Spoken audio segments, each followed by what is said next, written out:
একবার কৃষ্ণ ভক্ত সুদামা ক্রোধের স্বরে গোপীদের বলেন, তোমরা কেন রাধা নাম নেও? তারপর সুদামা সকলকে কৃষ্ণ নাম নিতে বলেন।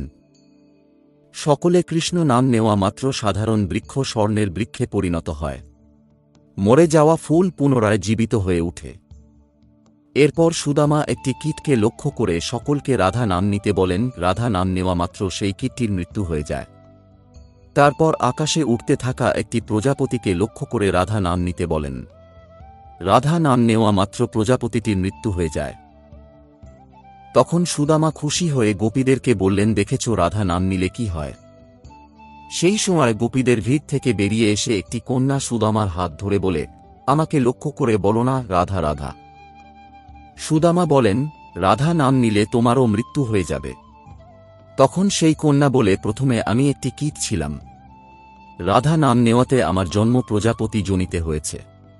তারপর তোমরা যখন আমাকে লক্ষ্য করে রাধা রাধা বলেছ, তখন আমার জন্ম মানব রূপে হয়েছে। 84 লক্ষ জনিতে জন্ম নেওয়ার পরে মানব জন্ম প্রাপ্ত হয়। আর সেখানে শুধু দুবার রাধা নাম নেওয়ায় আমি কীট থেকে মানব জনি লাভ করেছি।